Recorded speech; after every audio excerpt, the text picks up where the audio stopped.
నమస్తే, welcome to Nationalist hub. ఆయన ఒక డాక్టర్, అంటే చదువు పరంగా చూస్తే ఆయన డాక్టర్, వృత్తిపరంగా చూస్తే ఆయన పారిశ్రామికవేత్త. అంతేకాదు, పారిశ్రామికవేత్తగా ఎంతోమందికి ఉపాధిని కల్పిస్తూనే ప్రజాసేవ చేయాలనే సంకల్పంతో రాజకీయాల్లోకి అడుగుపెట్టారు.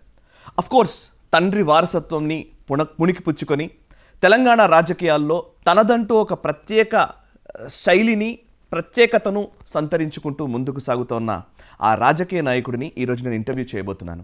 వారెవరంటే, కాంగ్రెస్ పార్టీ అధికారంలో ఉన్న సమయంలో యూపీఏ 1, యూపీఏ 2లో పెద్దపల్లి నియోజకవర్గం నుంచి పార్లమెంట్ సభ్యుడిగా ఎన్నికై తన రాజకీయ ప్రస్థానాన్ని కొనసాగిస్తూ ఆ తర్వాత అనేక బాధ్యతల్ని నిర్వర్తిస్తూ ప్రస్తుతం భారతీయ జనతా పార్టీలో కీలకమైన వ్యక్తిగా, కీలకమైన నాయకుడిగా కొనసాగుతున్న శ్రీ జి వివేక్ వెంకటస్వామి గారితో మనం మాట్లాడబోతున్నాం. వారి అంతరంగాన్ని తెలుసుకునే ప్రయత్నం చేద్దాం. ప్రస్తుత రాజకీయ సమీకరణాలకు సంబంధించి వారి అభిప్రాయాల్ని కనుక్కుందాం. నమస్కారం సార్. వివేక్ వెంకటస్వామి గారు.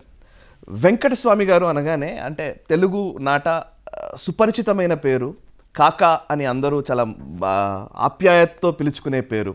అటువంటి వెంకటస్వామి గారి తనయుడు వెంకటస్వామి గారేమో తన జీవితం మొత్తం కాంగ్రెస్ పార్టీతో కొనసాగించారు. సో మీరు భారతీయ జనతా పార్టీలోకి ఇప్పుడు రావడం జరిగింది. మధ్యలో కొంత టీఆర్ఎస్ పార్టీలోకి వెళ్ళడము, రావడం ఇవంతా జరిగింది. దాని కారణాలు నేను కనుక్కుంటాను. ఫస్ట్ బేసికల్లీ ఈరోజు మీరు భారతీయ జనతా పార్టీలో చాలా యాక్టివ్గా దూసుకుపోతూ ఉన్నారు. దుబ్బాక ఎలక్షన్స్లో మీ పాత్రను చూసాము, అండ్ జిహెచ్ఎంసీలో మీరు చాలా ఎంత గట్టిగా వర్క్ చేశారో చూసాము. సో చాలా యాక్టివ్గా, చాలా ఉత్సాహంతో భారతీయ జనతా పార్టీలో ఇంత ఫాస్ట్గా ఎలా మింగిల్ అయ్యారనేది నాకు ఒక ఫస్ట్ డౌట్ అది యాక్చువల్లీ. ఎందుకంటే మొదటి నుంచి కాంగ్రెస్ రాజకీయాల్లో చూసిన మీరు భారతీయ జనతా పార్టీలో ఇంత ఫాస్ట్గా ఎలా షిఫ్ట్ అవ్వగలిగారు? అంటే ఫస్ట్ మీరు బేసిక్ కాన్సెప్ట్, మీరు ఇప్పుడు అడిగిన ప్రశ్న, మీరు కాంగ్రెస్లో మా నాన్నగారు ఇన్ని సంవత్సరాలు కాంగ్రెస్లో ఉన్నప్పుడు ఎందుకు బీజేపీలో వెళ్ళారని మీరు అన్నారు, కరెక్ట్ అన్నారు. నేను ఇంతకుముందు కూడా చాలాసార్లు అడుగుతూ ఉంటారు, అరే వివేక్ నీకు నిలకడలేరు, ఇక్కడ పోతున్నావు అక్కడ పోతున్నావు. కానీ నేను కాంగ్రెస్ నుంచి టీఆర్ఎస్లో పోయినప్పుడు అప్పుడు ప్రజలందరూ కూడా తెలంగాణ కావాలని కోరుకున్నారు. తెలంగాణ కోసం వెళ్ళాను. తర్వాత నేను మాట ఇచ్చాను, తెలంగాణ ఇస్తే నేను మళ్ళీ తిరిగి వస్తానని చెప్పి నేను మాట ఇచ్చాను. నేను మాట ఇచ్చినందుకు నేను మళ్ళీ వాపస్ పోయినాను. ఇప్పుడు లాస్ట్ పార్లమెంట్ ఎలక్షన్లో కేసీఆర్ గారు ఇతర నాయకులతో కొమ్మెక్కి నాకు లాస్ట్ మినిట్ వరకు టికెట్ ఇస్తున్నానని చెప్పి ఇతర పార్టీలో, నార్మలీ కాంగ్రెస్ పార్టీ అయినా ఇతర పార్టీలలో టికెట్ మొదలు అనౌన్స్ చేయరు, కానీ ప్రత్యేకంగా పెద్దపల్లి టికెట్ అనౌన్స్ చేసి నన్ను గొంతు కోసి రోడ్డు మీద పడేశారు. ఆ సమయంలో భారతీయ జనతా పార్టీ నాకు అప్రోచ్ అయ్యి మీరు నిలబడండి, మేము టికెట్ ఇస్తాము అని చెప్పి వారు నాకు టికెట్ ఇచ్చారు యాక్చువల్లీ. కానీ నాకు ఆ రోజుల్లో ధైర్యం కలగలేదు. 1 వీక్లో 7 నియోజకవర్గాలు తిరగాలంటే కష్టము. అసెంబ్లీ ఎలక్షన్స్ అంటే వన్ వీక్లో తిరగవచ్చు, దేర్ ఇస్ నో ప్రాబ్లం. కానీ నా మీద ఇంత సానుభూతి కలుగుతుందని కూడా నేను అసెస్ చేయలేదు, అనుకోలేదు. ఇంత పెద్దపల్లి ప్రజలు ఇంత ప్రేమగా చూస్తారని నేను అనుకోలేదు. నేను 1 వీక్లో నేను కొట్లాడలేను, నాకు మొబిలైజేషన్ కూడా కష్టమవుతుంది అనుకున్నాను. కానీ నేను అప్పుడు ఆ రోజులలో నాకు టికెట్ ఇవ్వకుండా కేసీఆర్ గారు వారి చెంచగాలతోని చాలామందితో నాకు తిట్టించినారు. ఇంత తిట్టించినారు కానీ ప్రజలలో ఒకటి వచ్చింది, లేదు వెంకటస్వామి గారు అబ్బాయి మాకు పనిచేశారు, తెలంగాణ ఉద్యమంలో ఉన్నారు. మళ్ళీ fertilizer corporation of India factory రీఓపెనింగ్లో ఒక కీలకమైన పాత్ర వేసినారు. అంటే నేను తెలంగాణ ఉద్యమం చేసినప్పటికీ కూడా అక్కడ అభివృద్ధి కార్యక్రమాలు పెద్దపల్లి పార్లమెంట్లో ఎక్కడ కూడా ఆగలేదు. 200 crores రోడ్స్ పైన, ఇంకొక 200 crores drinking water supply schemes, ఇవన్నీ కూడా శాంక్షన్ చేయించుకున్నాను అప్పుడు ఆ రోజులలో. నాకు కిరణ్ కుమార్ రెడ్డి వ్యతిరేకంగా ఉన్నప్పటికీ కూడా నేను అభివృద్ధి కార్యక్రమాల్లో పాల్గొని ప్రజలలో ఒక మంచి పేరు సంపాదించుకున్నాను. దట్ ఈజ్ వై నాకు టికెట్ ఇవ్వనప్పుడు నాకు అంత మంచి రెస్పాన్స్ వచ్చింది. తర్వాత మా నాన్నగారు స్టాచ్యూ మంత్రిలో ఉన్నప్పుడు అక్కడ కాంగ్రెస్ ఎమ్మెల్యే బాయ్కాట్ చేసినాడు మా నాన్నగారు ప్రోగ్రాంలో. అంటే ఇలాంటి ఇష్యూస్ వచ్చినప్పుడు ఫర్ మీ అప్పుడు నేను ఒక కంకణం కట్టుకున్నాను, ఈ రాష్ట్రానికి ఏదైతే ముఖ్యమంత్రి కేసీఆర్ నడిపిస్తున్నాడో ఇది సరైన పంథా కాదు. పరిపాలన చేయటం లేదు. ప్రజలకు మభ్యపెట్టి తప్పుడు వాగ్దానాలు ఇస్తూ ఈ రాష్ట్రానికి ఫైనాన్షియలీ చాలా నష్టం చేయడం జరిగింది. ఇది ఓన్లీ కేవలం ఒక్క ఫ్యామిలీ, కల్వకుంట్ల ఫ్యామిలీయే వాళ్ళు బెనిఫిట్ అవుతున్నారు. తెలంగాణ ప్రజాస్వామిక తెలంగాణ అనుకున్నాము, కానీ ఇది కల్వకుంట్ల తెలంగాణ అయ్యింది. దీన్ని వ్యతిరేకించాలి. ఏ పార్టీలో ఉంటే మంచిగా ఉంటుంది. చాలామంది నాకు అన్నారు ప్రజాస్వామిక తెలంగాణ పార్టీ పెట్టమని చెప్పి. కానీ నాకు అనిపించింది కేసీఆర్ ఒక పొలిటికల్ యానిమల్ అనమాట. Is very strong politically. ఆయనను తట్టుకోవాలంటే, కొట్లాడాలంటే ఓన్లీ భారతీయ జనతా పార్టీ ఉంటే బాగుంటుందని చెప్పి ఆ ఆలోచనతోని నేను బీజేపీలో పోయాను. మీరు actually you see the results. ఎవరు ఊహించలేదు 8 months టైంలో సీఎం వ్యతిరేకంగా ఇంత మూమెంటం క్రియేట్ చేయగలుగుతామని ఎవరు ఊహించలేదు. కానీ అది we have created that anti KCR feeling. అది ఎందుకంటే ప్రజలలో కూడా ఒక మంచి ఆల్టర్నేటివ్ కావాలని వాళ్ళందరూ కూడా ఎదురు చూస్తున్నారు. That came in the form of BJP.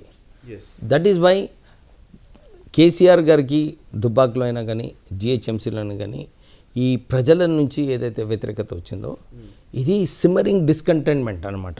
ప్రజలకు వ్యతిరేకంగా ఉంది, కానీ ఒక మంచి ఆల్టర్నేటివ్ లేరని చెప్పి ముందుకు రాలేదు.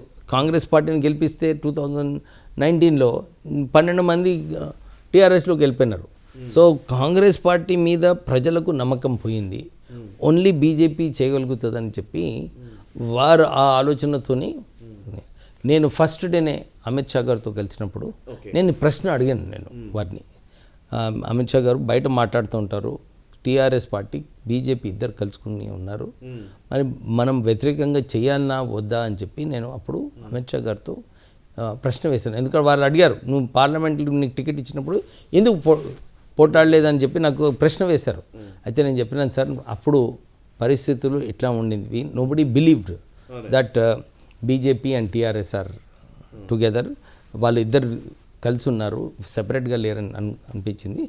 ఇప్పుడు కూడా చెప్తున్నాను సార్, మీరు వ్యతిరేకంగా ఉన్నారు, ఈయనను ఈ రాష్ట్రాన్ని నాశనం చేస్తున్నాడు, మనం కలిసి కొట్టాడదామంటే it's a good platform for me to come అని చెప్పి నేను చెప్తే వారు అప్పుడు నాకు మాట ఇచ్చారు అమిత్ షా గారు.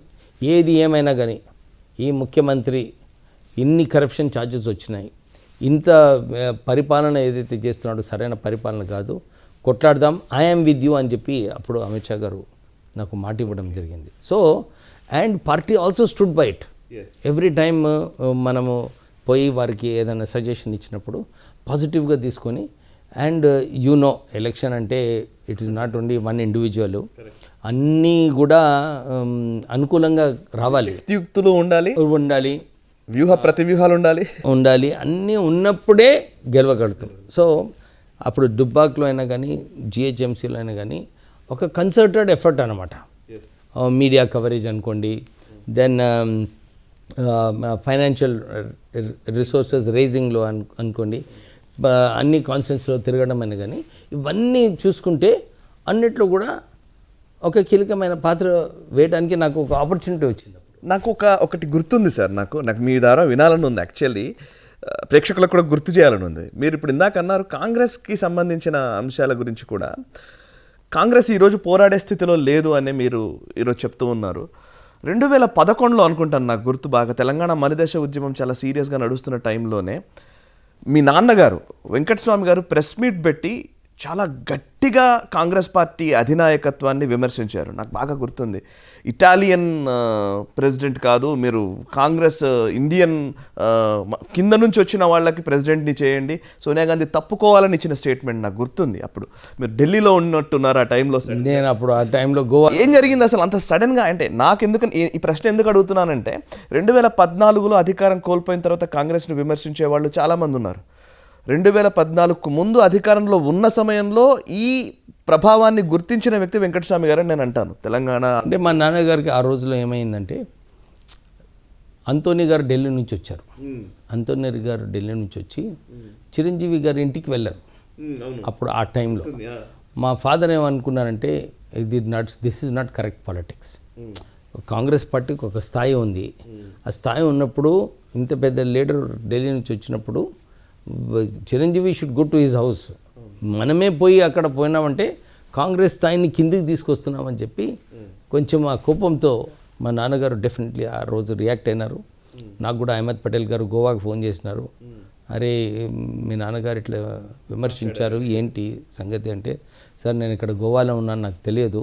మా నాన్నగారు చాలా ఇండిపెండెంట్ పర్సన్, ఏది ఉన్నా కానీ మాట్లాడేస్తారు. నేను వారికి చెప్పే స్థాయి లేదు, నేను చెప్పలేను. ఇక వారికి ఏమనిపించిందో వారు మాట్లాడేశారు. సో మళ్ళీ కూడా నేను మళ్ళీ తిరిగి వెళ్ళినప్పుడు వారితో మాట్లాడతానని చెప్పి నేను అహ్మద్ పటేల్ గారికి చెప్పాను. బట్ డూ యూ థింక్ ఈరోజు నిజంగానే అది కరెక్ట్ అయింది? ఆయన చెప్పిన మాట ఈరోజు నిజమైంది అనిపిస్తుంది. 100% కదండి. Actually if you see how Congress over a period of time has deteriorated అనుకోవచ్చు. ఎందుకంటే the willingness to fight.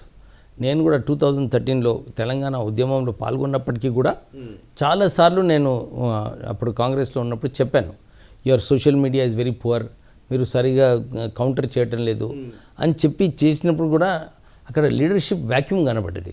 Correct. Sonia Gandhi గారు ఒక కాంప్రహెన్సివ్ వ్యూ ఉంది, మంచిగా లీడ్ చేస్తారు. కానీ ఏదైతే టీం ఉందో అక్కడ 10 జన్పథ్లో ఇంకా తుగ్లక్ లేన్లో అక్కడ టీం వాళ్ళు సరిగా గైడెన్స్ చేయక కాంగ్రెస్ పార్టీని ఈ స్థాయికి తీసుకొచ్చారు. ఓకే. సో మళ్ళీ ఒకసారి మన తెలంగాణ రాజకీయాల్లోకి వద్దాం సార్. తెలంగాణలో మీరు ఇందాక ఒక పాయింట్ అన్నారు, కేసీఆర్ లాస్ట్ మూమెంట్లో టికెట్ ఇవ్వలేదు అంటే. నాకు తెలిసి అటు బాబు మోహన్ గారు ఇటు మీరు రెండు ముఖ్యంగా చెప్పాలంటే ఒక సామాజిక వర్గాలకు సంబంధించి ఒక ఐకానిక్గా ఎదిగిన వ్యక్తుల్లో నాకు అట్లా అనిపిస్తోంది. సో అక్కడ ఆయనకు కూడా 119 స్థానాల అసెంబ్లీ ఎన్నికల లిస్ట్ పెట్టినప్పుడు ఒక బాబుమోహన్ గారికే సిట్టింగ్ ఎమ్మెల్యేకి ఇవ్వలేదు. అండ్ ఇక్కడ మీ పేరు కూడా పార్లమెంట్కి సంబంధించి పెట్టలేదు. సో అండ్ చాలా విషయాలు ఇప్పుడు సామాజిక కోణంలో కూడా చాలా అంశాలు కేసీఆర్ పట్ల విమర్శలు ఎక్కువ పెడుతున్న సందర్భాలు కూడా ఉన్నాయి.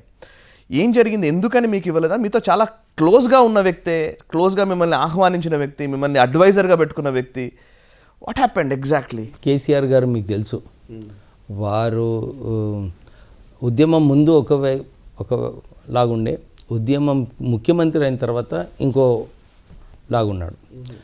నాకు పిలిపించింది కరెక్టే, వారే పిలిపించినారు, మీరు రండి, మీకు మీ కాన్స్టిట్యున్సీలో తిరగవచ్చు, మీరు ప్రోటోకాల్ ఉంటుంది, మీకు మంచి బాధ్యతలు ఇస్తామని చెప్పి నాకు అడ్వైజర్ చేశారు. కానీ ఆ అడ్వైజర్ పొజిషన్ బంకం పొజిషన్ అన్నమాట. జస్ట్ పేరుకి అడ్వైజర్, కానీ అక్కడ ఒక ప్రోటోకాల్ లేదు. ఒక meeting advisor for inter states అన్నారు, కానీ వారి ఇంటర్ స్టేట్స్ తిరిగినప్పుడు వాళ్ళు ఖాళీ చెంచాగాళ్ళని తీసుకువెళ్ళలేదు, కప్ సాసర్లు ఎత్తుకునే వాళ్ళనే తీసుకువెళ్ళలేదు కేసీఆర్ గారు.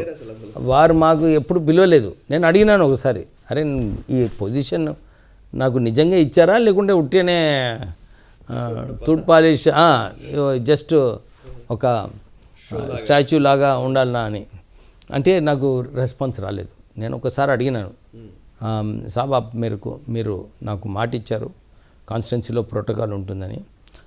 తర్వాత నాకు అనిపించింది ఏంటంటే ఇదంతా నాటకం కేసీఆర్ ఆడాడు. నాకు వీక్ చేయడము, నాకు పార్టీ ప్రోగ్రామ్స్లో పిలవడం లేదు, గవర్నమెంట్ ప్రోగ్రామ్స్లో కూడా నాకు ఇన్విటేషన్ లేదు. అంటే ఒక సిస్టమేటిక్గా వెంకటస్వామి గారి కొడుకు, వెంకటస్వామి గారికి మంచి పేరుంది, వీళ్ళ ఇమేజ్ తక్కువ చేయాలి, వీళ్ళకు ప్రజలతో సంబంధాలు లేకుండా చేయాలని చెప్పి ఆయన ప్రయత్నం చేసినాడు. చాలామంది ఈ మాట చెప్తున్నారండి. నేను మిమ్మల్ని మీకు అంతరంగికంగా చాలా దగ్గరగా ఆయన చూశారు కాబట్టి చెప్పండి, నరేంద్ర గారి దగ్గర నుంచి మీ వరకు, స్వామిగౌడ్ లాంటి నాయకుల వరకు చాలామంది, ఈవెన్ బాబు మోహన్ గారు ఇదే మాట చెప్పారు. అంతకు ముందు పనిచేసిన వ్యక్తులు చాలామంది ఒకసారి మళ్ళీ అందులోకి తీసుకొని ఒక స్ట్రాంగ్ అపోనెంట్ బయట ఉండకూడదు, టీఆర్ఎస్లో ఉండాలనే ఒక వ్యూహమా ఇది? టీఆర్ఎస్లో ఉండాలి, టీఆర్ఎస్లో మళ్ళీ ఖతం చేయాలి. అచ్చా, ఓకే.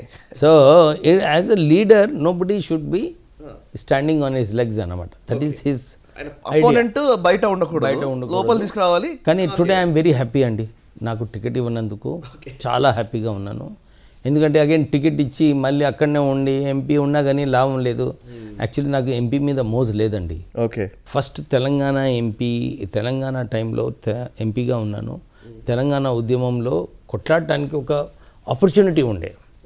సో అప్పుడు అందరూ తెలంగాణ ఎంపీస్ని కలుసుకొని రిప్రజెంటేషన్స్ ఇవ్వడము, తెలంగాణ ఎట్లా నష్టపోయిందని చెప్పి ఇవన్నీ కూడా చేయడానికి ఒక ఛాన్స్ ఉండే అప్పుడు.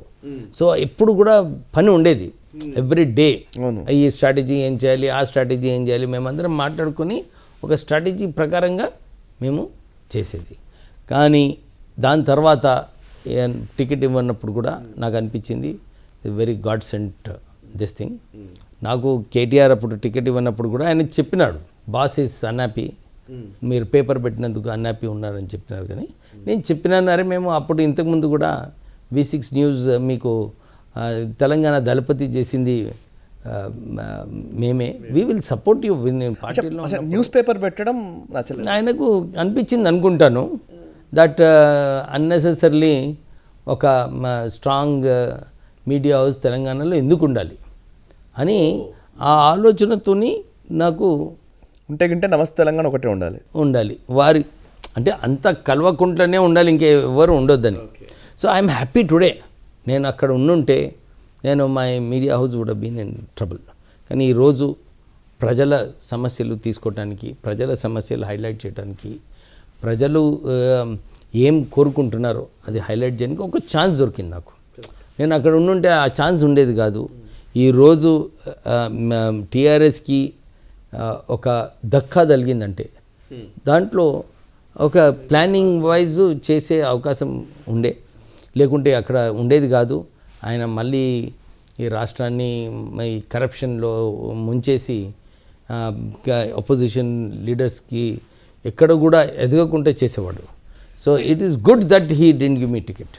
మిమ్మల్ని మళ్ళీ ఆహ్వానించిన తర్వాత అంటే మీరు ఫస్ట్ కాంగ్రెస్ నుంచి టీఆర్ఎస్లోకి వెళ్ళారు, ఆ తర్వాత టీఆర్ఎస్ నుంచి మళ్ళీ కాంగ్రెస్లోకి వచ్చారు, ఆ తర్వాత మళ్ళీ టీఆర్ఎస్లోకి వెళ్ళారు, కాంగ్రెస్లోకి వచ్చారు, అంతే కదా సార్? ఆ టైంలో టీఆర్ఎస్లోకి వెళ్ళిన తర్వాత లాస్ట్లో బీజేపీకి వచ్చారు. సో నేను అడిగేది ఏంటంటే, కాంగ్రెస్ నుంచి టీఆర్ఎస్లోకి వచ్చిన తర్వాత ఆయన మళ్ళీ మీరు కాంగ్రెస్కి వెళ్ళిన తర్వాత ఆయన మిమ్మల్ని ఆహ్వానించాడు, మీకు టికెట్ ఇస్తారని భరోసా ఇచ్చారు. టికెట్ ఇస్తే మీరు గెలిస్తే ఢిల్లీలో మీ కనెక్షన్స్ పెరుగుతాయన్న ఒక అభిప్రాయం ఏమైనా ఉందా? ఎందుకంటే ఈ ఇష్యూ కూడా చాలా మంది నుంచి వస్తుందన్నమాట. బేసికలీ కేసీఆర్ గారు స్ట్రాటజీలో ఢిల్లీలో ఒక యాక్టివ్గా ఉండకూడదు ఒక వ్యక్తి అనే ఒక అభిప్రాయం ఏమైనా ఉందా? అండ్ యూఆర్ ఎక్కడ కూడా యాక్టివ్ ఉండొద్దండి, ఎక్కడ కూడా ఉండదు, సిటీలో ఉండదు, ఎక్కడ కూడా ఉండదు. కేవలం కల్మకుంట్ల కుటుంబ సభ్యులే ఉండాలని చెప్పి ఆయనకు ఒక ఆలోచన ఉంది politically. So that is his game. మా game we're now struggling against him. ఆయన మెడల్ వంచాలనుకున్నాము, మెడల్ వంచినాము. ఓకే, నా మక్సద్ అయిపోయిందండి యాక్చువల్లీ, ఫ్రాంక్లీ స్పీకింగ్. ఇప్పుడు ఏదైతే ఈ స్ట్రగుల్ ఉండేను ఈ లాస్ట్ 1 year, ఎందుకంటే చాలామంది ఏమన్నారంటే, సార్ 14% పెన్షనర్స్ ఉన్నారు, 8% రైతు బంధు ఉన్నారు, 2-3% మైనారిటీస్ ఉన్నారు, ఇది చూసుకుంటే he has a vote bank of 25%. మీరు ఎట్లా ఆయనకు దక్కా ఇవ్వగలుగుతారని చెప్పి చాలామంది ఫెయిల్ అవుతాను అనుకున్నారండి. But we have shown them that you should not do anything against the people's wish. ముఖ్యమంత్రి ప్రజల్ని ఇష్టం వచ్చినట్టు ఆయన ఆడుకోగలుగుతాను అనుకున్నాడు. ఫస్ట్ ఏమనుకున్నాడు, అరే ఫస్ట్ అవినీతి చేస్తే పైసలు వస్తాయి, అపోజిషన్ దగ్గర ఎవరి దగ్గర పైసలు ఉండవు, దాని తర్వాత మీడియాని గ్రిప్లో పెట్టుకోవచ్చు, మీడియాని గ్రిప్లో పెట్టుకుంటే నా వ్యతిరేకంగా ఎవరు రాయరు. తర్వాత ఏమనుకున్నాడంటే అందరు లీడర్స్ని సప్రెస్ చేసేస్తే ఇంకెవరు ఎదురు ఉండదు అని చెప్పి ఆయన ఆ ఆలోచనతో పోయినాడు. బట్ ఈ మిస్ దిస్ పాయింట్ దట్ దేవుడు పైన చూస్తున్నాడు, అన్నీ nature will take its own course of action అని. అదే ఒకటి ఉండేనండి ధైర్యం నాకు. I said yes we should fight, let us fight అని చెప్పి ఎన్ని అడ్డంకులు ఉన్నా కానీ నాకు కూడా చాలా నష్టం చేయాలని ప్రయత్నం చేసినాడు కేసు. దుబ్బాక టైంలో మిమ్మల్ని అదే మీ డబ్బులు మీవే డబ్బులు అని చెప్పేసి చెప్పడము, ఆ డబ్బులు రఘునందన్ గారికి పంపిస్తున్నది మీరే అని చెప్పడం, అప్పుడు పెద్ద వివాదం రావడం, మీరు కూడా డిఫమేషన్ వేసినట్టున్నారు. వేసాను డిఫమేషను. ఏం జరిగింది అసలు? ఈ ముఖ్యమంత్రికి పోలీస్ కమిషనర్కి అసలు బుద్ధి లేదు వాళ్ళకు. పైసలు ఇచ్చేది ఉంటే ఇప్పుడు యాజ్ పర్ ద న్యూ లా మేము చెక్ ఇవ్వచ్చు. మన జిహెచ్ఎంసీ ఎలక్షన్లో కూడా 3 crores చెక్ ఇచ్చినాను బీజేపీకి నేను. సో ఆ దుబ్బాక ఎలక్షన్లో నాకు ఇవ్వాలనుకుంటే నేను చెక్ ఇవ్వచ్చు. వీళ్ళు కావాలని చెప్పి ఎక్కడో పైసలు పట్టుకుంటే ఆయన నా పైసలు అని చెప్పి నాకు డిఫేమ్ చేయాలని చెప్పి ప్రయత్నం చేసినాడు. కానీ ప్రజలలో అది పోలేదు. ప్రజలలో ఏం పోయింది, అరే టీఆర్ఎస్ఏ కదా ఎక్కువ పైసలు అవినీతి చేసిన పైసలు మాకు పంచుతున్నారని చెప్పి దుబ్బాక ప్రజలందరూ కూడా కేసీఆర్ వ్యతిరేకంగానే చేస్తున్నారు. సో యాక్చువల్లీ నాకు it went in my favour, నా వ్యతిరేకంగా పోలేదు. కానీ నేను కాన్స్టిట్యున్సీలో ఉన్నప్పుడు ఒక భయాందోళన క్రియేట్ చేసినారు. మా ఇంట్లో కూడా మెసేజెస్ అరే అరెస్ట్ చేస్తాము ఇది చేస్తామని చెప్పి నన్ను డోంట్ వరీ, దాంట్లో మనకి రోలే లేదు. దీని బయట ఉన్న ఇష్యూకి అది కూడా ఒక రిటైర్డ్ ఆఫీసర్ని పెట్టుకొని ఈ ముఖ్యమంత్రి అందరు రిటైర్డ్ ఆఫీసర్లతోనే పని చేపించుకుంటాడు. ఇక్కడ కూడా ఓ రిటైర్డ్ ఆఫీసర్తోనే ఆ పైసలు పట్టుకున్నట్టు చేసి నా పేరు కావాలని చెప్పి ఆయన డిఫేమ్ చేయడానికి ప్రయత్నం చేసినాడు. కానీ సెన్స్ లేదు, ఎందుకంటే ఒఫిషియల్ యూ కెన్ గివ్. ఇక్కడ కూడా మా రికార్డ్స్లో మా బోర్డ్ ఆఫ్ డైరెక్టర్స్ మీటింగ్ అయిన తర్వాత అకౌంట్స్లో మా ఆడిటర్ వచ్చి చెక్ చేసినాడు ఇమీడియట్లీ, ఎందుకంటే మా పబ్లిక్ లిమిటెడ్ కంపెనీ చూస్తే అన్ని లెక్కలు మా పక్కాగా ఉన్నాయి. So there is nothing there. Help చేసాము, ఇప్పుడు కూడా ఒప్పుకుంటున్నాను. దుబ్బాక ఎలక్షన్స్లో మేము అందరం కలిసి హెల్ప్ చేసినాము, మా క్యాండిడేట్ గెలవాలని చెప్పి చాలా ప్రయత్నం చేసినాము. So I don't regret. Okay, అంతే. వండర్ఫుల్. అండ్ ఒక్కసారి మళ్ళా నేను ఒక్కసారి వెనక్కి వెళ్తాను సార్, ఎందుకంటే మీ పాత్ర గురించి కొంత ప్రేక్షకులతో కూడా పంచుకోవాలనిపిస్తోంది. బికాస్ తెలంగాణ మలిదశ ఉద్యమం అనే కాదు, 2004లో ఎలక్ట్ అయినప్పటి నుంచి కూడా మీరు 2009లో ఎలక్ట్ అయ్యారు. మీరు అదే 2009 మలిదశ ఉద్యమం సందర్భంలో ఒకవైపు కేసీఆర్, ఒకవైపు నిరాహార దీక్షలు ఇవి చేస్తున్న టైంలో ఎంపీలు, తెలంగాణ ఎంపీలు పోరాడాల్సింది రెండు శక్తులపైన ఉండే. బేసికలీ కేసీఆర్ పోరాటం ఒక సింపుల్ క్లారిటీతో ఉంటుంది, బట్ వేరే విత్ ఇన్ ద పార్టీ మీరు ఉండి కొట్లాడాలంటే చాలా కష్టం, అంత ఈజీ కాదు అది. కాంగ్రెస్లో కూడా తెలంగాణ ఎంపీలు, ఆంధ్ర ఎంపీలు అని మనం మాట్లాడుకున్న సందర్భం, సీమాంధ్ర ఎంపీలు, తెలంగాణ ఎంపీలు, వీళ్ళ లాబీ ఉండేది, మీరు వెళ్ళి రిప్రజెంటేషన్ ఇచ్చేవాళ్ళు. సో ఆ సందర్భంలో అంటే అందులోనూ మళ్ళీ సీమాంధ్ర ఎంపీలు చాలా డబ్బున్న వ్యక్తులు, వీళ్ళంతా చాలా ఈజీగా ఇన్ఫ్లుయెన్స్ చేయగలుగుతారు, చాలా బాగా టర్న్ చేయగలుగుతారు అన్నప్పుడు తెలంగాణ ఎంపీల్లో బేసికల్గా చెప్పాలంటే అంతో ఎంతో ఫైనాన్షియల్లీ మీ వైపే అందరు వేళ్ళు చూపించారు. తెలంగాణ మొత్తంలో ఎట్లా మేనేజ్ చేశారు అసలు ఈ రెండింటినీ మీరు ఎట్లా మేనేజ్ చేయగలిగారు? ఒకటి వన్ ఇష్యూ వాజ్ దేర్ అండి. దట్ ఇష్యూ వాజ్ తెలంగాణ ప్రజలు అందరూ కూడా వాళ్ళకి ఒక పట్టుదల వచ్చేసింది, ఏమైనా కానీ తెలంగాణ సాధించుకోవాలని చెప్పి. ఎంపీస్లో కూడా వాళ్ళందరూ అంతా, నేను వాళ్ళకి ప్రజెంటేషన్ చేశాను, ఎంత అన్యాయం అవుతుంది తెలంగాణలో, ఎందుకు తెలంగాణ కావాలని చెప్పి వాళ్ళందరూ కూడా కన్విన్స్ అయిపోయినారు. తెలంగాణ ఎంపీస్, కాంగ్రెస్ ఎంపీస్ అందరూ కన్విన్స్ అయ్యి వాళ్ళు ఒక నిర్ణయం తీసుకున్నారు, ఏదేమైనా కానీ మనం తెలంగాణ సాధించుకుందాం, అందరం కలిసి పోరాడదామని చెప్పి. పాపం వాళ్ళందరూ నిజంగా hats off to those MPs. వాళ్ళందరూ కూడా ఎప్పుడు కూడా ఎంత ప్రెషర్ ఉన్నప్పటికీ కూడా వాళ్ళు ఎక్కడ లొంగలేదు. వాళ్ళు లేదు తెలంగాణ సాధించుకోవాలని చెప్పి మేము అన్ని చోట్ల కూడా అట్లా ప్రజెంటేషన్ ఇచ్చినాము. ఎంపీస్ అందరం వెళ్ళి అపోజిషన్ లీడర్స్తో కలిసి వాళ్ళు మీరు కూడా మాకు ఓట్ చేయాలి, మీరు కూడా తెలంగాణ గురించి ఓట్ చేయాలని చెప్పి అందరి దగ్గర వెళ్ళి కన్విన్స్ చేసాం. పార్లమెంట్లో ధర్నా చేసేటప్పుడు పార్లమెంట్ స్టెప్స్లో మేము అక్కడ కూడా ధర్నా చేసినాము. అప్పుడు అందరు ఎంపీస్ పోయే వాళ్ళు అందరూ చెప్పేవారు, అరే చాలా స్ట్రగుల్ చేస్తున్నారు తెలంగాణ ఎంపీస్ అని చెప్పి. ఇతర పార్టీ ఎంపీస్ కూడా వారు చెప్పేవారు. సో మాకు సానుభూతి చాలా కలిగింది అండ్ ద డిటర్మినేషన్ ఉండే అందరు ఎంపీస్కి, ఏమైనా కానీ మనం అందరం కలిసి ఉందాము, ఐక్యంగా ఉందాము, ఉండి తెలంగాణ సాధించుకుందామని చెప్పి వాళ్ళందరికీ ఉండే. రియలీ చెప్పాలంటే ఐ ఫీల్ సాడ్ టుడే. ఎవరైతే తెలంగాణ గురించి ఇంత కొట్లాడి చేసినారో వాళ్ళందరూ ఈరోజు పొలిటికలీ డౌన్ అయిపోయినారు. వాళ్ళకి యాక్చువల్లీ రియల్ ఆపర్చునిటీస్ వాళ్ళకి రావాలి, కానీ రాలేకపోయినాయి. దట్స్. సో మీతో పాటు బీజేపీలోకి వచ్చే ఎంపీలు ఎవరైనా ఉన్నారా ఇప్పుడు? చాలామంది రావాలనుకుంటున్నారండి. నేను అప్పుడు కూడా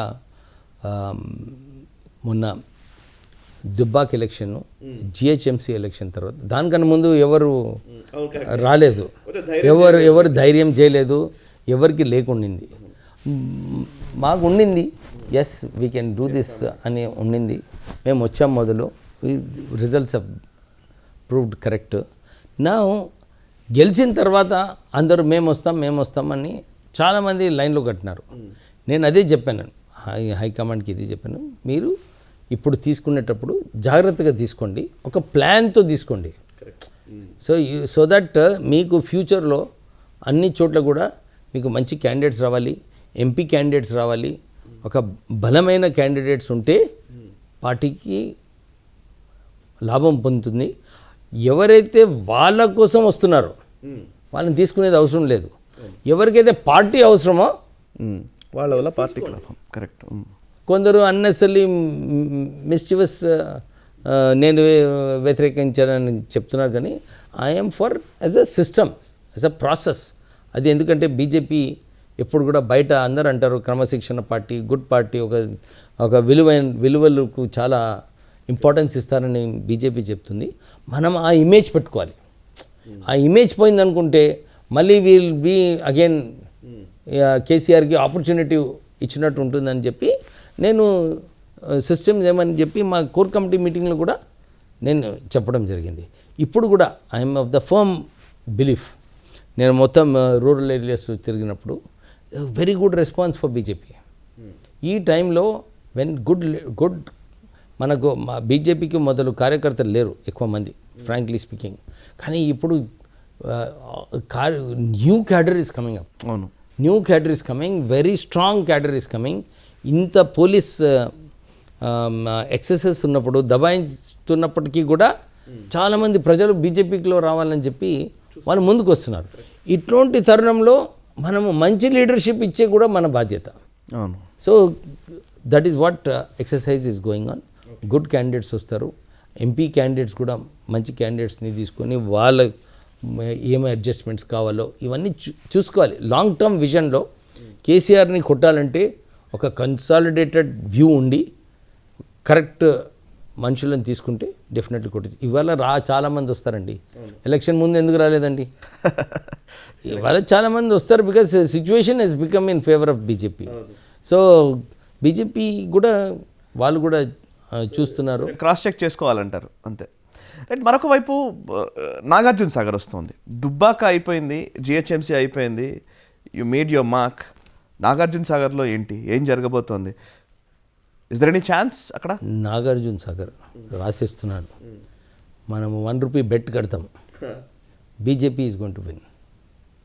ప్రజలలో ఒక ఫీలింగ్ వచ్చేసింది, లేదు ఈ ముఖ్యమంత్రిని డిఫీట్ చేయాలి అని ఒక స్ట్రాంగ్ ఫీలింగ్ వచ్చేసింది. జానారెడ్డి గారు కాంగ్రెస్ పార్టీ నుంచి నిలబడతా అంటున్నారు. జానారెడ్డి గారికి చెప్పినాను నేను, మీరు ఏజ్ అయిపోయింది, రిటైర్ అయిపోండి అని చెప్పి నేను కూడా మాట్లాడడం జరిగింది. కానీ అక్కడ కాంగ్రెస్ పైన ప్రజలకు నమ్మకం తక్కువైపోయింది. లీడర్షిప్, సెంట్రల్ లీడర్షిప్ లేదు, స్టేట్ లీడర్షిప్ లేదు, పీసీసీ ప్రెసిడెంట్ లేరు. వీళ్ళు కేసీఆర్ వ్యతిరేకంగా ఎట్లా కొట్లాడతారు? సో ఇప్పుడు ఈ ఎలక్షన్లో జానారెడ్డి గారు is not the issue. Issue is KCR or who is anti KCR. Okay, correct, you right. అర్థమైందా? So anti KCR means it is only BJP. Congress is not in the picture. ఎందుకంటే అందరు అంటున్నారు కాంగ్రెస్ గెలిపించినా కానీ మళ్ళీ టీఆర్ఎస్లోనే పోతున్నారని. అందరూ నమ్మకం అయిపోయింది పబ్లిక్లో. సో ఇలాంటి టైంలో బీజేపీకి మంచి రెస్పాన్స్ వస్తుంది. ఫ్రాంక్లీ స్పీకింగ్, సెప్టెంబర్లో కూడా దుబ్బాక్ ఎలక్షన్లో నేను పోయి ఢిల్లీలో నడ్డా గారికి చెప్పాను, మీరు కొంచెం సపోర్ట్ చేస్తే బీజేపీ గెలుస్తుందని చెప్పి నేను చెప్పాను. వాళ్ళు ఎవరు నమ్మలేదండి, ఫ్రాంక్గా చెప్పాలంటే నమ్మలేదు. ఎందుకంటే BJP vote percentage was less. ఇంత ఎట్లా ప్రిపేర్ చేస్తాము, మంచి క్యాండిడేట్ ఉన్నప్పటికీ కూడా how much can we pull up అని ఆ ఫీలింగ్ ఉండింది సెప్టెంబర్లో. But I told them we're survey చేపిస్తుంటాము, గట్టిగా కొట్లాడితే డెఫినెట్లీ గెలుస్తామని చెప్పి నేను చెప్పాను. దుబ్బాక్లో గెలిస్తే జిహెచ్ఎంసీలో 50 సీట్స్ గెలుస్తామని చెప్పి ఇంకో రిపోర్ట్ ఇచ్చానండి. Okay. So I must hats off to Nadda గారు and BJP central office. As soon as BJP won Dubbak, వాళ్ళు ఇమీడియట్లీ యాక్టివేట్ అయిపోయినారు జిహెచ్ఎంసీలో. జిహెచ్ఎంసీలో యాక్టివేట్ అయిపోయి భూపేందర్ యాదవ్ గారిని ఇక్కడ పోస్ట్ చేయడము, నడ్డా గారిని పంపించడము, అమిత్ షా గారిని పంపించడము, ఒక వాతావరణం పాజిటివ్గా బీజేపీ క్రియేట్ చేశారు. That helped in BJP winnowing 48 seats. ఎవరు కూడా ఊహించలేదు. బీజేపీలో కూడా అప్పుడు ఓన్లీ 25 సీట్స్ 25 సీట్స్ అనుకున్నారు. కానీ నాకేదో ఆ ఫీలింగ్ ఉండింది, మై క్యాండిడేట్స్ ఉన్నా లేకున్నా బీజేపీ పైన ప్రజలు చూస్తున్నారు.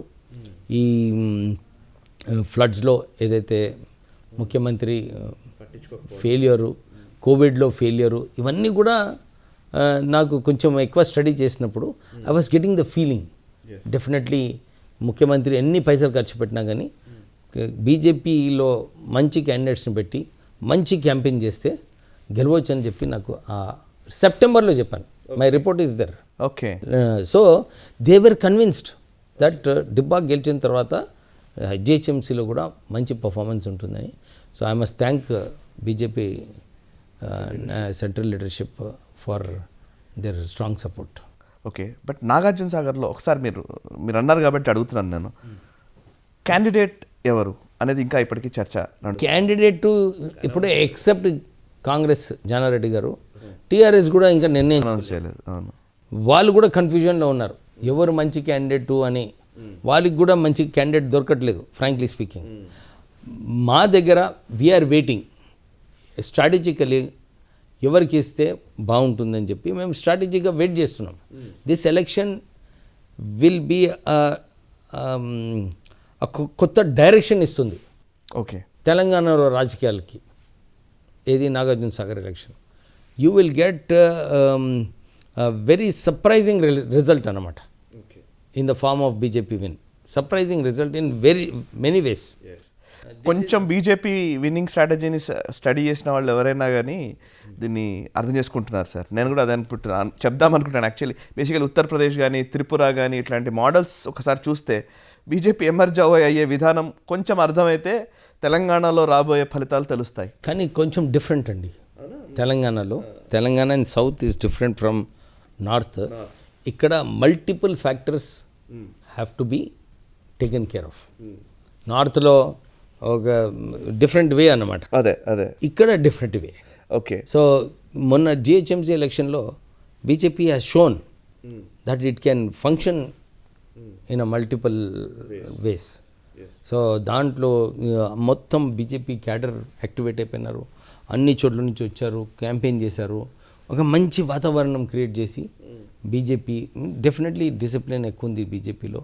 చెప్పిన మాట అందరు వింటారు, they will implement. So GHMC elections was a very positive fact. Nagarjuna సాగర్లో కూడా నేను మీకు మళ్ళీ రిజల్ట్స్ తర్వాత కలుద్దాము. ఓకే. ₹1 మీరని ఇవ్వాలని నేను ఇస్తాను ఖచ్చితంగా. నాకు నమ్మకం ఉంది. You have to give me. Sure sir, definitely will meet.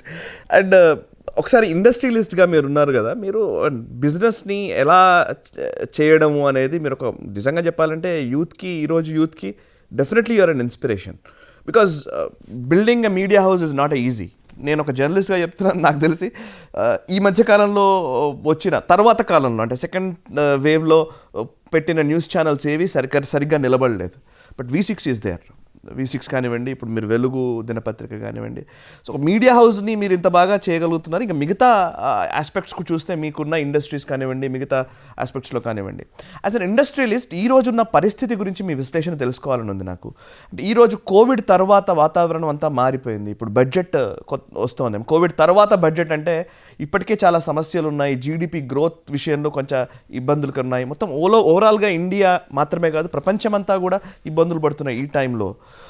ఈ తెలుగు రాష్ట్రాలకు సంబంధించిన ఒక ఇండస్ట్రియలిస్ట్గా కేంద్ర ప్రభుత్వం తీసుకుంటున్న చర్యలు సమర్థవంతంగా కరెక్ట్గా అనుకున్న విధంగానే ఉన్నాయా? గ్రౌండ్ లెవెల్లో ఉన్న సమస్యలకు మీరు ఏం చెప్తారు? యాక్చువల్లీ మీరు చూస్తే రీసెంట్లీ ప్రపంచంలో అందరు ప్రైమ్ మినిస్టర్స్కి ఒక సర్వే చేశారు. దాంట్లో మోడీ గారికి 55% రేటింగ్ వచ్చిందంటే, అంటే highest rating in the world. ఎందుకు వచ్చిందంటే బయట ప్రజలు కూడా చూస్తున్నారు, ఇండియాలో 130 crore పాపులేషన్ ఉన్నారు, వీరు కోవిడ్ ఎట్టా తట్టుకుంటారు, ఇంతమంది పువర్ పాపులేషన్ ఉంది, how will government address this issue అని చాలామందికి డౌట్ ఉండే. కానీ మోడీ గారు ఏం చేశారు, కరోనా వచ్చిన తర్వాత అందరు పబ్లిక్ని దేశవ్యాప్తంగా ఆయన అడ్రస్ చేస్తూ వాళ్ళందరినీ ఒక covid is a is there. Covid ఉంది, మనం ఈ కోవిడ్లో ఈ చర్యలు తీసుకోవాలి, ఒక స్ట్రాంగ్ మెసేజ్ పంపించారు. అవును, కరెక్ట్. ఫస్ట్ అవును, 2-3 సార్లు డైరెక్ట్గా అడ్రస్ చేసి ఒక అందరు ప్రజల్ని ఒక ప్లాట్ఫామ్ పైన తీసుకొచ్చారు. తర్వాత ప్రజలకు ఇబ్బంది పడుతున్నారు, పనులు లేవు, వారికి ఆర్థికంగా కష్టంగా ఉందని చెప్పి వారు 10 కిలోస్ రైసు, 1 కిలో పప్పు అందరికీ డిస్ట్రిబ్యూట్ చేశారు. దాంతోపాటు మహిళలకు 500 rupees Jan Dhan scheme, free gas. అంటే ఒక మంచి ఆలోచనతోని మళ్ళీ వీళ్ళకి పైసలు ఇస్తే పైసలు సరిగా వాడుకుంటారా లేదో అని కొద్దిగా ఉంటుంది ఆ డౌట్. కరెక్ట్. సో ఆయన ఏమనుకున్నారు, అరే ఇట్లా ఇస్తే ఫ్యామిలీకి పోతుంది, రేషన్ ఇస్తే ఫ్యామిలీకి పోతుంది, గ్యాస్ ఇస్తే ఇంట్లోకి పోతుంది అని చెప్పి వారు ఆ ప్యాకేజ్ ఇచ్చారు. అద్భుతమైన ప్యాకేజ్ యాక్చువల్లీ. ఇంత మంచిగా ఈ పావర్టీని ట్యాకిల్ చేయడంలో వారు రియలీ సక్సెస్ఫుల్ అయినారు. దాంతోపాటు మన్రేగా స్కీమ్లో 188 రూపీస్ ఉంటే 210 రూపీస్ చేశారు. ఇంకా ఎక్కువ మందికి జాబ్ కార్డ్స్ ఇచ్చారు. సో బయట కొలువులు పోతున్నాయని చెప్పి ఈ మన్రేగాలో ఇంకెక్కువ కొలువులు ఇవ్వడము. సో ఆయన ఈ క్రైసిస్ని మంచిగా ట్యాకిల్ చేశారు. ఓకే. ఇప్పుడు ఈ ట్యాక్లింగ్లో ఇప్పుడు చూసుకుంటే పోస్ట్ కోవిడ్ చాలామందికి కూడా కోవిడ్ వలన ఏదైతే నష్టాలు వచ్చినాయో, కోవిడ్ వలన వాళ్ళు కూడా ఒక డివైస్ చేసుకున్నారు మెథడాలజీ. ఎట్లా ఈ సమయంలో మనము సర్వైవ్ కావాలి, ఎట్లా మనము దీన్ని ముందుకు తీసుకెళ్ళాలని చెప్పి వాళ్ళందరూ ఖర్చులు తక్కువ చేసుకోవడము, అన్వాంటెడ్ ఖర్చులు చేయకపోవడము, ఇవన్నీ కూడా ఒక కొత్త మార్గం నేర్పించింది కోవిడ్. సో మా రెగ్యులర్ బిజినెస్లో, మీడియా బిజినెస్లో కూడా అన్ని ఖర్చులు తక్కువ చేసుకున్నాము. Now we're very very profitable అనమాట. It's going well. And my simple thing, మీరు ఇప్పుడే అన్నారు హౌ డూ యూ మేనేజ్ అంటే, నేను మా నాన్నగారు నేర్పించారు. ఏమని నేర్పించారంటే హ్యావ్ అ గుడ్ టీమ్ అన్నారు. మనుషులు ఎవరైతే పనిచేస్తున్నారో ఆర్గనైజేషన్లో ఒక మంచి కల్చర్ బిల్డ్ చేయాలన్నారు. So I have been able to do that in Visakha. I had good people.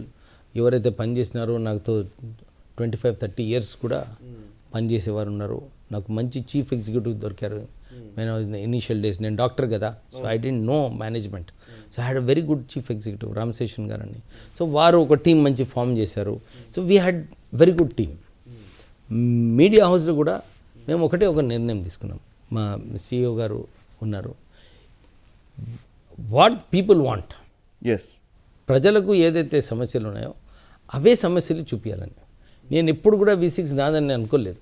It's ప్రజల ఛానల్ అని నేను అంకితం చేసినట్టు I do it actually. Both paper and channel ఇది ప్రజల సమస్యలు హైలైట్ చేయాలి, ప్రజలకు ఏది లాభం ఉంటుందో అదే చేయాలి, ఇండివిజువల్స్కి లాభం ఉండదు దీంట్లో.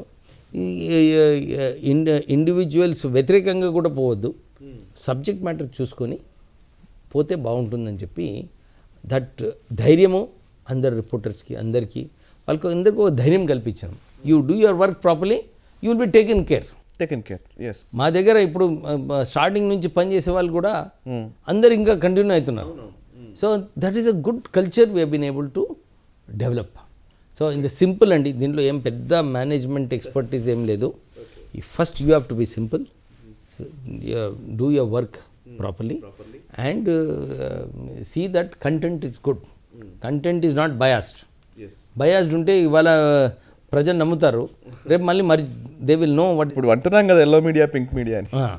So we have to be careful, you have to be responsible. Careful ఉన్నప్పుడు definitely, and I'm telling you, మా Velugu this year and we will do extremely well, we will break even. That is the position I've been able to, we have been able to get this. That's so nice sir, and all the very best to you. And ఈరోజు ఒకవేళ చిన్న వ్యాపారులకి, అంటే నేను ఎందుకు అంటే మీరు ఒక వ్యాపారంలో ఒక దిగ్గజంలాగా ఎదిగారు. It is not just easy task, చిన్న విషయం ఏం కాదు ఇది. బట్ ఈరోజు యంగ్స్టర్స్ స్టార్టప్స్ల పేరుతో కొంత ఏదో సాధించాలన్న వాళ్ళు చాలామంది వస్తూ ఉన్నారు. వాళ్ళకి మీరు ఏం చెప్తారు, మీ మెసేజ్ ఏంటి? I just want to know. నేను స్టార్ట్ చేసినప్పుడు యాక్చువల్లీ మా ఫాదర్ నాకు 5 లక్షలు ఇచ్చారండి to start Visakha industries. Just ఈ గేమ్ మీ 5 lakhs. సో కానీ మా నాన్నగారు వాట్ ఈ గేమ్ మీ వాస్ ఈ గేమ్ మీ ధైర్యం. ఈ సెడ్ అరే కుచ్ భీ కరో ఏ ప్రాజెక్ట్ లగానే కా హై, ఈ ప్రాజెక్ట్ ఎట్లనైనా పెట్టాలి, సక్సెస్ఫుల్గా చేయాలి అంటే వారు ఏదైతే నాకు కాన్ఫిడెన్స్ కల్పించారు, నేను డాక్టరు, నేను చేయగలుగుతున్నా, నేను అమెరికా పోతాను అని చెప్పి నేను చాలా చెప్పినాను. He said no, you have to stay, you have to make దీన్ని సక్సెస్ఫుల్ చేయాలని చెప్పి మా నాన్నగారు ఆ గైడెన్సు, వారు ఒకసారి నేను పోయి విషయంలో మాట్లాడినప్పుడు వారి answer, I'm telling you how in depth his answer was. ఆయన ఏమన్నారంటే, అరే నీకు నీళ్ళలో పడేశాను, నీకు దమ్ ఉంటే యూ ఈదుకుంటా షోర్కి రా, మునిగిపోతే మునిగిపో. సో బిజినెస్లో కూడా you should fight, you should work well, you should work hard, you should work with passion. మీరు ఈ సింపుల్ థింగ్స్ చేసుకుంటే సక్సెస్ ఇస్ ఆల్వేస్ దేర్. ఎందుకంటే నేను వీసీకి స్టార్ట్ చేసినప్పుడు కూడా మా ఆఫీస్లోనే చాలామంది చెప్పారు, సార్ నువ్వు బ్యాంక్రప్ట్ అయిపోతావు, నువ్వు ఈ రిస్కీ వెంచర్లో పోవద్దని చెప్పి నాకు చాలామంది ఆ రోజులలో చెప్పడం జరిగింది. కానీ ఐ వాజ్ సో లక్కీ, నాకు మంచి టీం దొరికింది, మంచి CEO దొరికినారు. So it helped break even in 3 years. మేము కూడా చిన్నగా స్టార్ట్ చేసి ఖర్చులు ఎక్కువ చేసుకోకుండా ఒక ఇంపాక్ట్ క్రియేట్ చేసి ఒక మంచి ఛానల్ అని చెప్పి పేరు సంబంధించుకొని 3 yearsలో మేము చేసాం. Same thing will do in the news paper. Sir మీరు మీ నాన్నగారి గురించి చెప్పారు కాబట్టి, వెంకటస్వామి గారు ఇందిరాగాంధీ క్యాబినెట్లో కూడా వర్క్ చేశారు కదా. ఇందిరాగాంధీ టైంలో ఉన్న ఆ వేవ్, ఒక చరిష్మా, ఒక ప్రధానమంత్రి అంటే ఇందిరాగాంధీ గారు అని ఈ రోజుకు కూడా ఇందిరమ్మ అని గుర్తుంచుకునే వాళ్ళు చాలామంది ఉన్నారు పెద్దవాళ్ళు. సో అంత స్థాయిలో మళ్ళీ ఒక ప్రధానమంత్రి ఈ సంకీర్ణ రాజకీయాల యుగంలో వస్తారా అని చాలామంది అనుకున్నారు. బట్ మోదీకి కూడా అదే చరిష్మా ఉందేమో అనిపిస్తుంది. 303 స్థానాలు ఆ స్థాయిలో వచ్చాయి. సో బేసికల్లీ ఒక్కసారి మీరు కంపేర్ చేసుకోండి, మీకు ఏమైనా నాన్నగారు చెప్పిన అంశాలు ఏమైనా ఉన్నాయా అంటే అప్పటి చరిస్మాటిక్ పర్సనాలిటీస్, ఈ రోజున్న పరిస్థితులు, ఒకసారి వాటి గురించి అని చెప్తారా? నేను టుడే మార్నింగ్ నేను I went for golf, that's why I to change the time. అయితే ఎవరో అడిగారు ఏంటి మోడీ గారి సంగతి ఏంటి అని, నా కొలీగ్ అడిగాడు. So I told him one thing, మీరు మోడీ గారి గురించి చూస్తే he is always thinking for the country. మీరు అన్నారు కదా ఇప్పుడే, ఇలాంటి ప్రైమ్ మినిస్టర్ దొరకడం చాలా కష్టం. బికాజ్ ఈ సింగిల్, హీ థింక్స్ ఏది ప్రజలకు మంచిదో అది చేసి ఒక మంచి పేరు సంపాదించాలని చెప్పి ఆ దశలో వారు పనిచేస్తున్నారు మోడీ గారు. So you will see extraordinary results. ఎందుకంటే మీరు ఎవ్రీ స్టెప్ మీరు చూడండి, every step people will benefit. చాలామందికి ఈ రాజకీయాలు చేసి అగ్రికల్చర్ చట్టం అన్నారు. యాక్చువల్లీ దాంట్లో ఏముందండి, ఎగ్జిస్టింగ్ సిస్టమ్ విల్ కంటిన్యూ. ఈ ప్రైవేట్ సెక్టర్ నుంచి కూడా సంబడి కమ్స్, కోల్డ్ స్టోరేజ్ పెట్టుకుంటాడు, కాస్ట్ ఉంటాయి, వాడు సిస్టమ్ మేనేజ్మెంట్ చేసి రైతులకు లాభం పొందేలాగా చేస్తానంటే వై ఎనిబడి షుడ్ ఆబ్జెక్ట్. 1992లో కూడా అప్పుడు పివి నరసింహారావు గారు ఎకనామిక్ రిఫార్మ్స్ తెచ్చినప్పుడు నేను కూడా అనుకున్నాను, అరే ఎకనామిక్ రిఫార్మ్స్ వస్తే మా బిజినెస్ ఎఫెక్ట్ అవుతుందని చెప్పి నేను అనుకున్నాను ఆ రోజులలో. కానీ ఆ business has grown multifold. More number of wealthy people have come. మీరు actually if you assess correct from 92 to now lot of wealthy people have come. ఈ రెవల్యూషన్ కూడా, ఈ అగ్రికల్చరల్ రెవల్యూషన్ వస్తుంది యాక్చువల్లీ ఈ దీంట్లో. చాలామంది అరే స్మాల్ ఫార్మర్స్కి ఎఫెక్ట్ అవుతుందంటే, స్మాల్ ఫార్మర్స్కి ఇప్పుడు ఏదైతే భరోసా ఉందో MSP price, that will continue. So దీంట్లో రైతులకు నష్టం అనేది నాకు ఎక్కడ కూడా కనబడట్లేదు.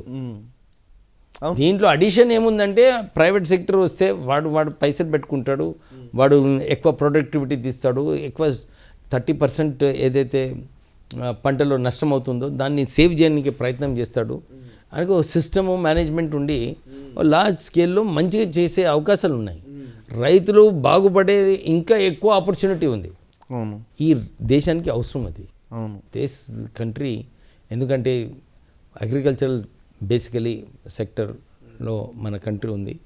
దీంట్లో మంచిగా చేస్తే రైతులకి లాభం. కరెక్ట్. సో అండ్ మీరు చూసుకున్నా కానీ ఎక్కడ కూడా లాస్ట్ 6 yearsలో మోడీ గారి టైంలో ఎక్కడ కూడా కరప్షన్ లేదు. అండ్ హీ ఆల్వేస్ థింక్స్, మేము కూడా బయట ఉన్నప్పుడు అనుకున్నాము బీజేపీలో సిస్టమ్ ఉంటుంది ఇది అదని, కానీ బీజేపీలో ఎలక్షన్స్ కొట్లాడంటే చాలా సింపుల్గా చేస్తారు. So when they are doing simple, the expenditure will not be much. Yes. So there is a difference. So I think Modi గారు ఏదైతే ఆలోచన ఉందో ఈ దేశాన్ని మంచిగా చేయాలని చెప్పి డెఫినెట్లీ ఆయన ఒక మార్క్ వారి పాలసీస్తో, అండ్ ప్రజలు కూడా లాభం పొందుతారు వాళ్ళ పాలసీస్తో, నాకు నమ్మకం ఉంది. మోదీ హైతో ముమ్కిన్ హై అంటారు లాస్ట్కి. Right sir, thank you very much Vivek Venkataswamy గారు. చాలా టైం మీరు మా కోసం కేటాయించారు. నేను కొంచెం ఎక్కువ టైమే తీసుకొని ఉంటాను. Thank you very much for that, and all the very best to you. And Bharatiya Janata పార్టీని ఇంకా స్ట్రెంగ్తెన్ చేసే క్రమంలో మీరు నిమగ్నమై ఉన్నారు. సో లెట్స్ సీ, ప్రజలు కూడా ఆ దిశగా మీకు రెస్పాండ్ అవుతారని నేను కూడా అనుకుంటున్నాను. బికాజ్ మీరు కష్టపడుతున్నారు కాబట్టి కష్టపడే వాళ్ళు గెలవాల్సిందే, ఇండస్ట్రియలిస్ట్గా అయినా సరే, రాజకీయ నాయకుడిగా అయినా సరే.